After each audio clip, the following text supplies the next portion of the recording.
Hi friends, welcome to my channel. இன்றைக்கி என்ன பார்க்க போகிறோம் அப்படின்னா கொய்யாக்காய் பச்சடி தான். ரொம்பவே டிஃப்ரெண்ட்டான பச்சடி. இதுவரை யாரும் செஞ்சுருக்க மாட்டீங்க. கண்டிப்பாக இதை ஒரு தடவை ட்ரை பண்ணுங்கள். ரொம்பவே டிஃப்ரெண்ட்டாகவும் சூப்பராகவும் இருக்கும்.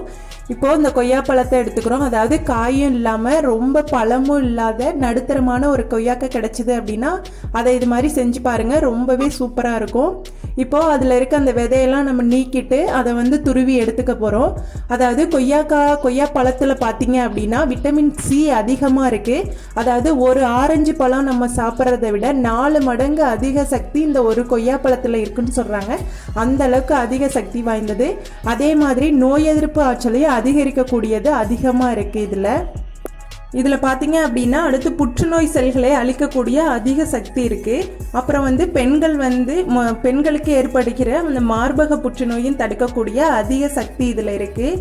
அப்புறம் சுகர் உள்ளவங்க, ப்ரெஷர் உள்ளவங்க இதெல்லாம் கண்டிப்பாக அடிக்கடி சேர்த்துட்டு வந்தாங்க அப்படின்னா அந்த தொல்லையெல்லாம் குறைஞ்சி நார்மலாக நம்ம உடம்பை கண்ட்ரோலாக வச்சுக்க முடியும். இப்போது வாங்க பச்சடி எப்படி செய்யலான்னு பார்க்கலாம். இப்போ நம்ம அந்த கொய்யாக்காவை நம்ம இது மாதிரி துருவி எடுத்துட்டோம்.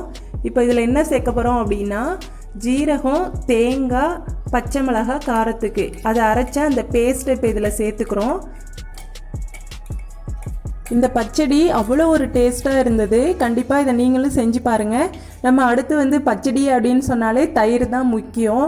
அதாவது நல்லா புளிக்காத தயிராக, நல்லா ஃப்ரெஷ்ஷான தயிராக இருந்தது அப்படின்னா ரொம்பவே டேஸ்ட்டாக இருக்கும்.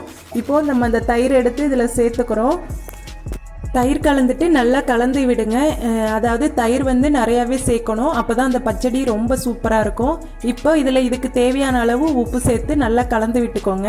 கடைசியாக நம்ம தாளிச்சிக்கிறோம். கடுகு, உளுந்து, கருவேப்பிலை, காஞ்ச மிளகாய் போட்டு தாளிச்சிக்கோங்க.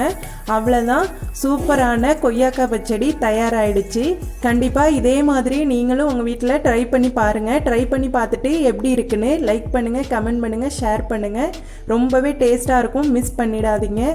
அதோட நம்ம சேனல் இப்போ தான் வரீங்க அப்படின்னா கண்டிப்பாக சிவப்பு கலர் சப்ஸ்கிரைப் பட்டனும் அப்படியே பெல் பட்டனையும் அழுத்திக்கோங்க. அப்போ தான் நான் போடுற ஒவ்வொரு வீடியோ உங்களுக்கு உடனுக்குடனே நோட்டிஃபிகேஷனில் வரும். Okay, thank you.